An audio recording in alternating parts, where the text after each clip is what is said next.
बिहार में BPSC, UPSC और सभी प्रकार की स्पर्धात्मक परीक्षा की तैयारी करने वाले छात्रों को रजनीश सिंह तोमर का नमस्कार। सबसे पहले एगो बात बता दें, उसके बाद हम ये क्वेश्चन आंसर शुरू करें कि आप सब लोग जाकर के देखिएगा, फैजल खान जो है उसका जन्म वर्ष है 1993। तो फैजल खान का उम्र अभी मात्र 32 साल हो रहा है और बीपीएससी में 37 साल तक लोग एग्ज़ाम दे सकता है। तो मेरा ये मानना है कि 5 साल अभी और है। इतना टैलेंटेड व्यक्ति जो पूरे भारत नहीं पूरे विश्व को पढ़ा दिया और शिक्षित कर दिया, तो मैं ये सीरीज फैजल खान के लिए चला रहा हूँ कि इतना टैलेंटेड आदमी कम से कम एगो सरकारी नौकरी तो खुद लेके दिखा दे। अभी भी 5 साल है और बिहार में तैयारी करने वाले बाकी सभी छात्रों के लिए आज मैं बिहार के सभी छात्रों की ओर से फैजलवा को ये बता रहा हूँ कि तोरा में औकात हो न, तो तोर अभी उम्र हो 5 साल, तोरा में दम हो तो तू हमरा से पढ़ के पहले एगो बीपीएससी निकाल के दिखा दे। नौकरी नहीं करिए तू छोड़ दी है, लेकिन लइकन को बेवकूफ़ बनाना बंद कर दे। तोर आभा मंडल ख़त्म भगलो, तोरा आबे कुछ नहीं हो और तू खाली कंप्यूटर से काट काट के मटेरियल बनाबे है। दम हो तो एक कोई दरोगा के भी परीक्षा निकाल के दिखा दे। तोर अभी उम्र 6, तो हम मान जेबो कि रे फैजलवा चोट्टा कहीं का तू बहुत बड़ा खिलाड़ी हो। मैं दोस्तों फिर कह रहा हूँ कि मैं उस नमक हराम को इसलिए गाली देता हूँ कि वो बिहार का खा करके बिहारी नहीं है और बिहार के अपने से दुगना उम्र के आदमी को बैला और पाड़ा बोला है। उसको माफ़ी तो मंगवा के रहेंगे, आज नहीं मांगेगा हम जानते हैं, लेकिन उसको मंगवा के रहेंगे। ये पढ़वा के लिए ही कोर्स है, फैजल के लिए ज्ञानवर्धक कोर्स। चलिए अब पढ़ाई करते हैं, बहुत हो गया। आज हम करंट अफेयर्स में आपको अंतर्राष्ट्रीय संबंध पढ़ावेंगे। देखिए जरा किस प्रकार के क्वेश्चन पूछे जाते हैं और उसका व्याख्या। तो निम्न पर विचार कीजिए। 16वां ब्रिक्स सम्मेलन रूस के वोल्गोग्राद शहर में आयोजित किया गया था। दूसरा स्टेटमेंट, 16वें ब्रिक्स सम्मेलन का विषय न्यायपूर्ण वैश्विक विकास और सुरक्षा के लिए बहुपक्षवाद को सुदृढ़ करना है। और तीसरा, वर्तमान में इथोपिया ब्रिक्स का सदस्य है।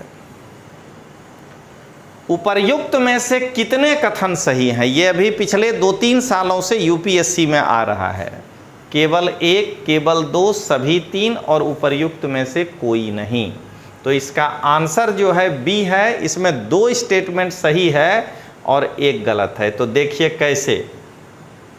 तो सबसे पहले वोल्गोग्राद में नहीं हुआ है, कजान में हुआ है और ये क्वेश्चन इसीलिए करंट है। देखिए रूस के कजान में 22 से 24 अक्टूबर 2024 के बीच 16वां ब्रिक्स सम्मेलन का आयोजन किया गया, जिसमें ब्रिक्स का जो विस्तार किया गया है वो नेता जो संस्थापक मूल सदस्य के ब्रिक्स के नेता हैं, सब एक साथ एक मंच पर आए।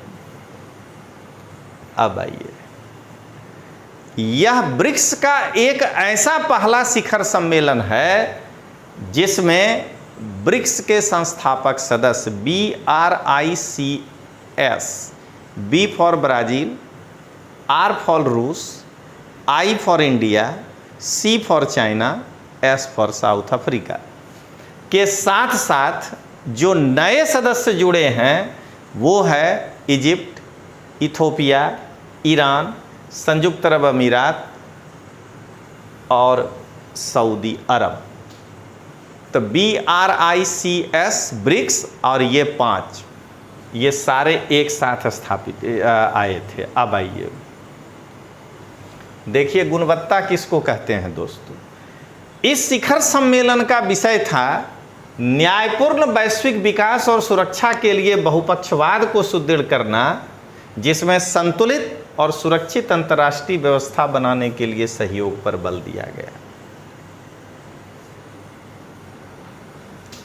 मैं मंगलवार को जब इस चैनल पे आऊँगा, रात के 9:30-10 बजे आपको वो वीडियो दिखेगा। आपके लिए एक सरप्राइज लेकर आ रहे हैं। मैं IS Guru Tomar sir channel तो सिर्फ इसलिए बनाया हूं कि जिस प्रकार से फैजलवा ने एक अपने से बुजुर्ग आदमी को भला बुरा कहा है, उनको बैला पाड़ा कहा है, मैं उस चोट्टा को, मैं उस नमक हराम को जो खाया है बिहार का और बिहार को ही गाली दिया है कि बिहारी लिफ्ट में काम करता है दूसरे राज्य में। अरे बेहुदा, तुम देखा है कि सब बिहारी लिफ्टे में काम करता है? तुम जितना मोहम्मद गोरी का औलाद संतान यहाँ आए हो अफगानी कहीं का, तो उस सब क्या यहाँ राजा बन के बैठा है? उसमें कोई नहीं कर रहा है गुलामी या लिफ्ट के बाहर काम। होशियार बनता है रे तुम, नमक हराम कहीं का, खाना बिहार में और गाली बिहारी को देना। तो आपको एक ऐसा YouTube चैनल देने जा रहे हैं मंगलवार को, ध्यान से सुनिएगा। IS गुरु तोमर सर पर तो रोज फैजलवा का रिलाई होगा, और अगर वो मेरा ये YouTube चैनल को स्ट्राइक मार दिया तो तुरंत दूसरा बनाएंगे, फिर से आपको, फिर तीसरा, फिर चौथा, लेकिन उसको छोड़ेंगे नहीं। लेकिन एक ऐसा YouTube चैनल हम बनाने जा रहे हैं जिसकी घोषणा मैं मंगलवार को करूंगा, जिसमें केवल बिहार के लड़कों को पूरा कोर्स पढ़ा दें। जैसे संविधान हो ना, पढ़ लो, जो है हमारा छोटा भाई बहन लोग 30 घंटा खाली YouTube पर फ्री में पढ़ लो संविधान, देखते हो कितना फ्री में पढ़ाता है। 40 घंटा पढ़ना है, पढ़ लो, कोई दिक्कत नहीं है, पूरा कोर्स पढ़ा देंगे। नतीजा क्या होगा? काहेल 200 रुपया देंगे फैजलवा को? वो जो कह रहा है आसानी से, तो 200 रुपया काहेल देंगे हमको? तो हमारा अपना बिहार का बेटा तोमर सर फ्री में पढ़ा दे रहा है वही चीज़। तो आइए आज अभी जरा गुणवत्ता देखिए, निम्न पर ध्यान दीजिए। ब्रिक्स ग्रेन एक्सचेंज, अंतर्राष्ट्रीय आतंकवाद पर व्यापक अभिसरण समय, ब्रिक्स अनुसंधान एवं विकास वैक्सीन केंद्र और बिग कैट संरक्षण। उपर्युक्त में से कौन सा ऑब्लिक से 16वें ब्रिक्स शिखर सम्मेलन से संबंधित है? A केवल 1, 2, B 2, 4, C 1, 3, D 1, 2, 3 और 4। आंसर है चारों स्टेटमेंट सही है। देखिए पहले ब्रिक्स ग्रेन एक्सचेंज क्या है। तो शिखर सम्मेलन में ब्रिक्स ग्रेन एक्सचेंज का स्वागत किया गया, जिसका काम क्या है? तो कृषि व्यापार सहयोग के माध्यम से खाद्य सुरक्षा की स्थिति को लाना। अब आइए दूसरा, बिग कैट संरक्षण। ब्रिक्स नेताओं ने बिग कैट्स पर विशेष ध्यान देते हुए दुर्लभ प्रजातियों की रक्षा के लिए सदस्य देशों के प्रयासों की सराहना की है। उन्होंने इंटरनेशनल बिग कैट अलायंस स्थापित करने की भारत की पहल पर प्रकाश डाला और इन कमजोर प्रजातियों के संरक्षण प्रयासों को मजबूत करने के लिए ब्रिक्स देशों के बीच सहयोग बढ़ाया। अगला देखिए, आतंकवाद रोधी पहल। कजान घोषणा पत्र में भारत के अंतर्राष्ट्रीय आतंकवाद पर व्यापक अभिसमय CCIT का समर्थन किया गया, जिसमें संयुक्त राष्ट्र संघ द्वारा नामित आतंकवादियों पर त्वरित कार्रवाई की वकालत की गई और आतंकवाद विरोधी प्रयासों को बढ़ावा देने पर बल दिया गया। स्वास्थ्य सहयोग, नेताओं ने स्वास्थ्य और पारंपरिक चिकित्सा पद्धति पर प्रकाश डाला और स्वास्थ्य देखभाल प्रणालियों को आगे बढ़ाने, टीके तक पहुंच बढ़ाने या सुनिश्चित करने के लिए ब्रिक्स अनुसंधान एवं विकास वैक्सीन केंद्र का भी समर्थन किया। अब आइए तीसरा क्वेश्चन। मैं एक बार फिर अपने विद्यार्थियों को बिहार के याद दिला दूं कि मंगलवार को आप मेरा वीडियो देखना मत भूलिएगा। मंगलवार के दिन आपको तोमर सर के द्वारा एक गिफ्ट दिया जा रहा है, जिसमें एक यूट्यूब चैनल, एक फेसबुक, एक टेलीग्राम और एक व्हाट्सएप चैनल मैं दे रहा हूं। और ये चारों का मैं पूरा आपको लिंक वगैरह के साथ आऊँगा। आपको जो है यूट्यूब पर जितना मुझे आता है, अब तो आप देख ही रहे हैं कि मुझे कितना आता है, फजल भाई हमरे पास काम नहीं आएगा, वो सब आपको फ्री प्रोवाइड करेंगे।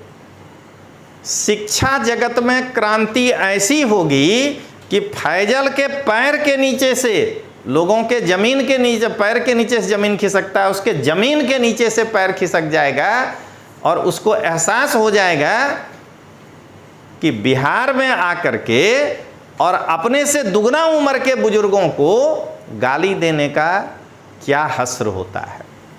आइए दोस्तों, तीसरा, निम्न पर ध्यान दीजिए। मिस्र, दक्षिण अफ्रीका, इथोपिया और ईरान, उपर्युक्त में से कौन सा ऑब्लिक से देश ब्रिक्स के संस्थापक सदस्य नहीं है? देख लीजिए, ब्रिक्स में बी किसी का नाम नहीं है, एक दक्षिण अफ्रीका को रहने दीजिए, आर नहीं है, सी नहीं है, आई नहीं है, एस में एक दक्षिण अफ्रीका है जो संस्थापक है। तो आंसर हो जाएगा 1, 2 और 4 बी। देखिए इसका आंसर है बी।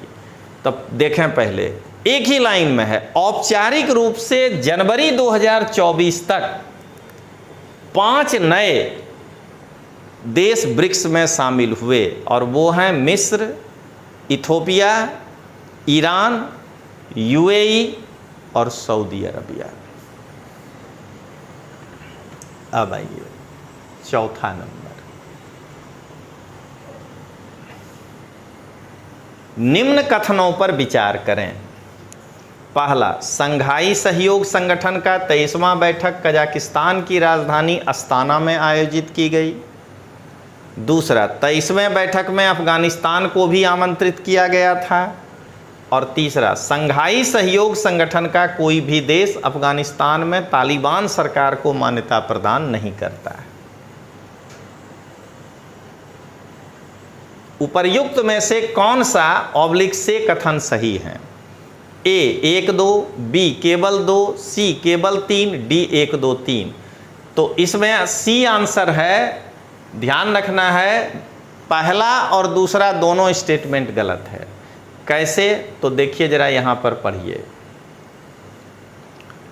15-16 अक्टूबर 2024 के मध्य पाकिस्तान के इस्लामाबाद में संघाई सहयोग संगठन के शासनाध्यक्षों के परिषद की 23वीं बैठक का आयोजन किया गया।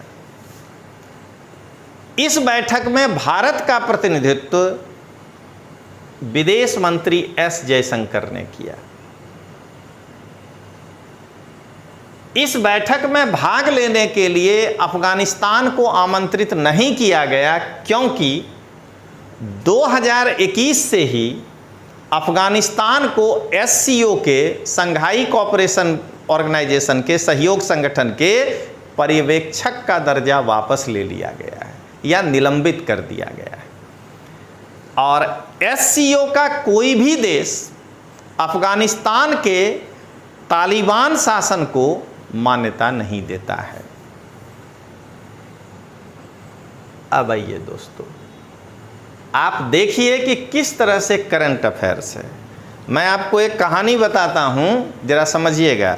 मैं एक कोई देख रहा था यूट्यूब चैनल, उसमें फैजलवा से पत्रकार पूछा कि करंट अफेयर्स के लिए आप क्या करते हैं।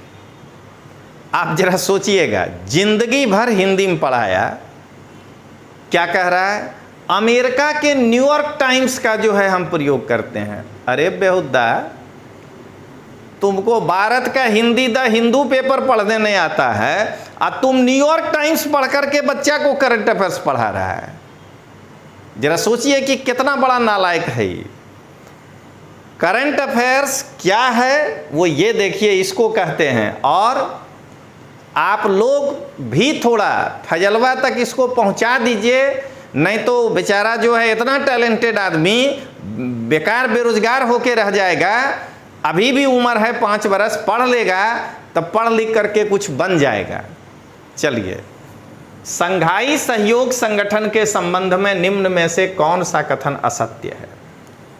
ए, इसका सचिवालय संघाई में है, इसकी उत्पत्ति संघाई 5 से हुई है, 2001 में इसमें उज्बेकिस्तान शामिल हुआ है और वर्तमान में बेलारूस इसका सदस्य है। यही सचिवालय यहाँ नहीं है, ये ध्यान दीजिएगा, ये उज्बेकिस्तान में है, अभी बताएंगे। तो पहले देखिए, यह एक अस्थाई अंतर सरकारी संगठन है जिसकी उत्पत्ति संघाई 5 से हुई है। यह एक बहुपक्षीय मंच है जिसकी स्थापना 1996 में संघाई में 5 देश चीन, रूस, कजाकिस्तान, किर्गिस्तान और ताजिकिस्तान द्वारा की गई थी।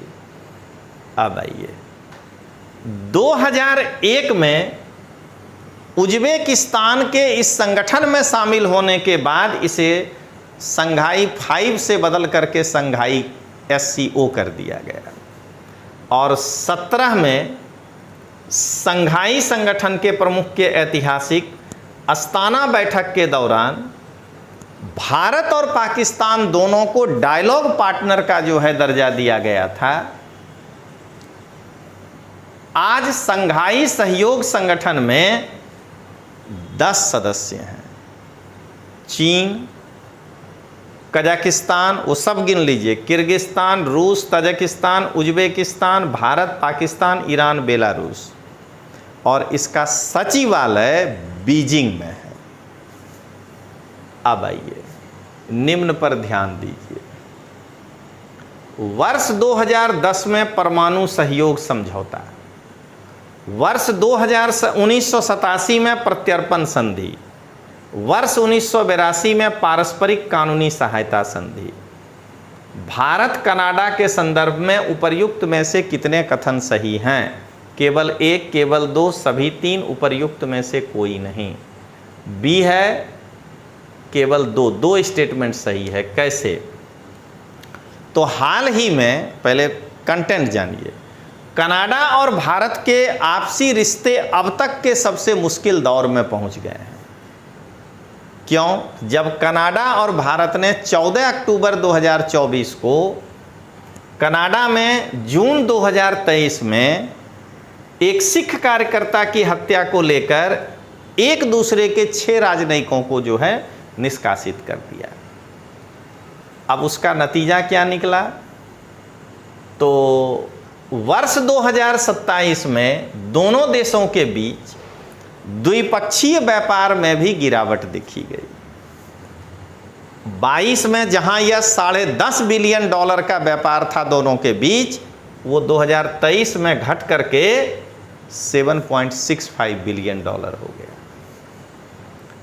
अब आइए पुराना बात, तब वाणिज्यिक दूतावास संबंधी मामलों पर सहयोग के लिए दोनों देशों ने 1997 में पारस्परिक कानूनी सहायता संधि, 1994 में और 1987 में प्रत्यर्पण संधि पर हस्ताक्षर किया।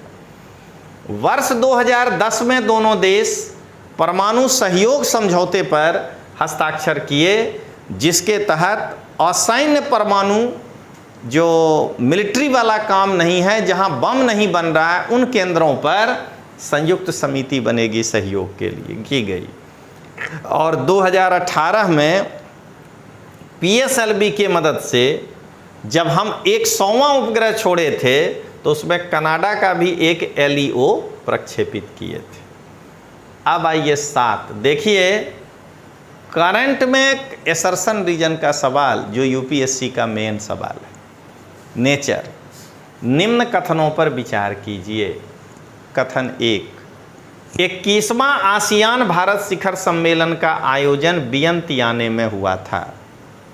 कथन 2, 21वां आसियान भारत शिखर सम्मेलन का theme enhancing connectivity and resilience था। उपर्युक्त कथनों में निम्नलिखित में से कौन सा एक सही है? कथन 1 और कथन 2 दोनों सही है और कथन 2 कथन 1 की सही व्याख्या है। कथन 1 और कथन 2 दोनों सही है, कथन 2 कथन 1 की सही व्याख्या नहीं है। कथन 1 सही है और कथन 2 गलत है। D कथन 1 गलत है, कथन 2 सही है। आंसर है B, दोनों सही है, व्याख्या नहीं करता है। देख लीजिए 10 अक्टूबर 2024 को लाओ PDR के वियंतियाने में 21वां आसियान भारत शिखर सम्मेलन का आयोजन किया गया। देखिए सेम मिल गया लाइन। प्रधानमंत्री ने शिखर सम्मेलन की theme enhancing connectivity and resilience के अनुरूप एक 10 सूत्री कार्यक्रम जो है वो पेश किए, जिनमें एक महत्वपूर्ण बता रहे हैं कि 2025 को आसियान भारत पर्यटन वर्ष के रूप में मनाया जाएगा, जिसमें भारत संयुक्त गतिविधि के लिए 5 मिलियन अमेरिकी डॉलर उपलब्ध कराएगा। अब आइए क्वेश्चन नंबर 8, निम्न पर ध्यान दीजिए। मैं बार बार यही कहूँगा कि आप प्रश्न पढ़िए। अभी हमारे साथ मजबूरी है कि मेरे पास टेलीग्राम चैनल है, लेकिन वो मेरे गुजरात का चैनल है, आपको मिक्स नहीं करना चाहते हैं। मंगलवार को जब आपको एक नया यूट्यूब चैनल और टेलीग्राम चैनल और व्हाट्सएप चैनल देंगे, तब ये पढ़ाने के बाद ये पूरा PPT भी वहाँ डाल देंगे कि आप उसको पढ़ सकिए। हम लोग खाली प्रचार के लिए काम नहीं करते हैं, लड़के को मुफ्त में भी मिले वो भी। आप सोचिए कि BPSC के मेंस में पिछले 2 साल से जाके देखिएगा, जिसमें संविधान है, फर्स्ट नंबर क्वेश्चन जो है जिसमें लिखा है संक्षिप्त टिप्पणी लिखें, उसका एक बार 1858 का एक्ट पूछा है और एक बार 1892 का। तो अगर लड़के को मेंस ही पॉइंट ऑफ व्यू से 1793 का एक्ट, 1773 का एक्ट, 1793 का चार्टर, 1813 का, 1833 का, ये इम्पोर्टेंट, फिर 1858, 1892, 1909, 1919 और 1935, अगर ये टोटल फ्री में पढ़ा दिया जाए एकदम मेंस जैसा, उसको क्या ज़रूरत है कहीं भटकने का। तो ऐसे ही आपको प्री और मेंस दोनों को मिला करके पढ़ाएंगे, जिसमें आप दोनों जगह अच्छा कर पाइएगा। 40 घंटे पढ़ाऊंगा कम से कम पॉलिटी उस यूट्यूब चैनल पर फ्री, और वो 40 घंटे का PPT अवेलेबल होगा हमारे उस व्हाट्सएप चैनल पर और टेलीग्राम चैनल पर, जो आपको मंगलवार को हम डिस्क्लोज करेंगे। फैजलवा माथा नोच करके परेशान हो जाएगा कि हमारा 200 रुपया भी लड़का को महंगा पड़ रहा है।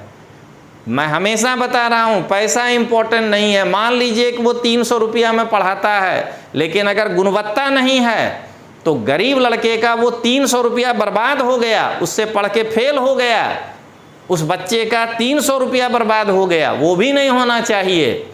इसीलिए हमेशा ध्यान रखिएगा, रुपया इम्पोर्टेंट है, क्योंकि एक नेता का कहना है बीजेपी के छत्तीसगढ़ के कि रुपया तो भगवान नहीं है, लेकिन भगवान से कम भी नहीं है।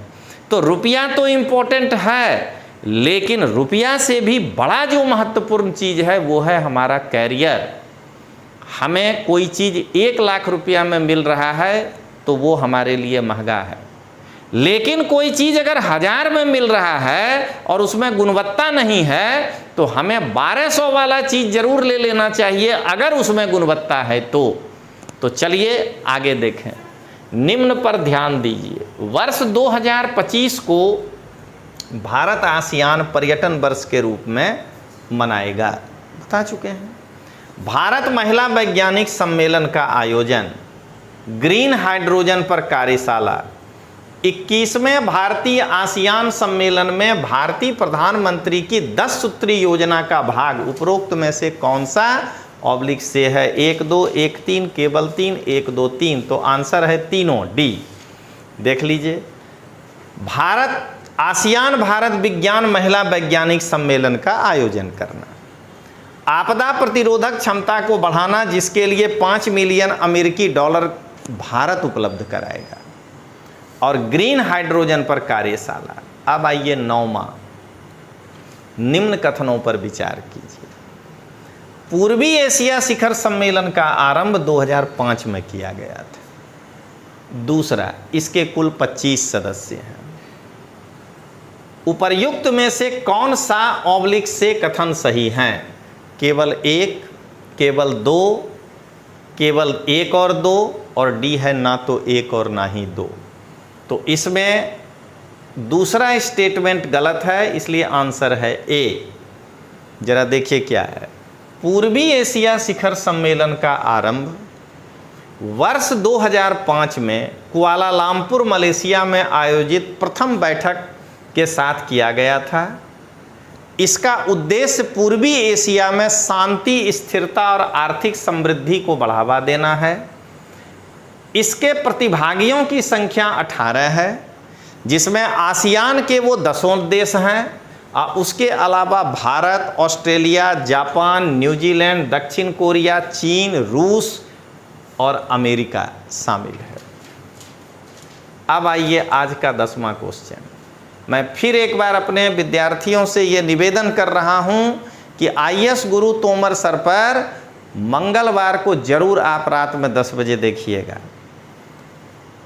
आपको एक पूरा सीरीज पढ़ाने जा रहे हैं, पूरा करंट पर। आपको समझ लीजिए कि 500 क्वेश्चन यूपीएससी के पहले, जब यूपीएससी आपका जबकि है मई में, 500 क्वेश्चन आपको करंट का इस गुणवत्ता का विथ एक्सप्लेनेशन पढ़ावेंगे, और उसका पूरा पीपीटी जो हम आपको टेलीग्राम चैनल बताएंगे नाम, या व्हाट्सएप चैनल, आप उसको ज्वाइन करिएगा, वहाँ पीपीटी भी मिलेगा।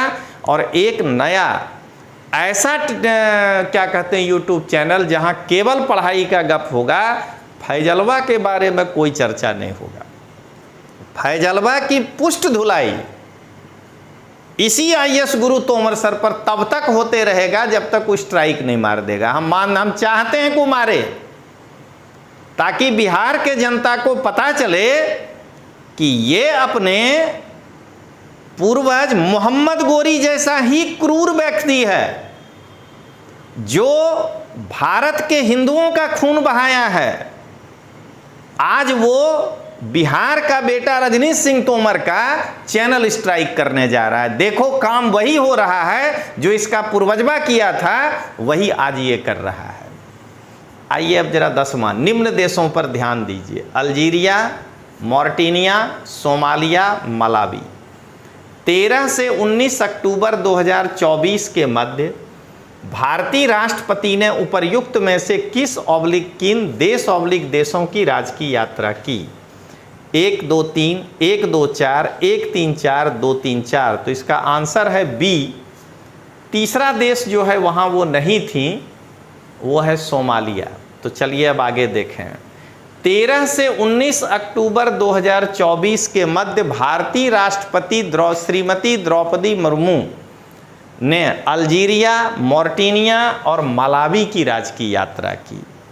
राष्ट्रपति की 3 देशों की यात्रा का उद्देश्य अफ्रीका के देशों के साथ भारत के संबंधों को और अधिक विस्तारित और मजबूत करना था।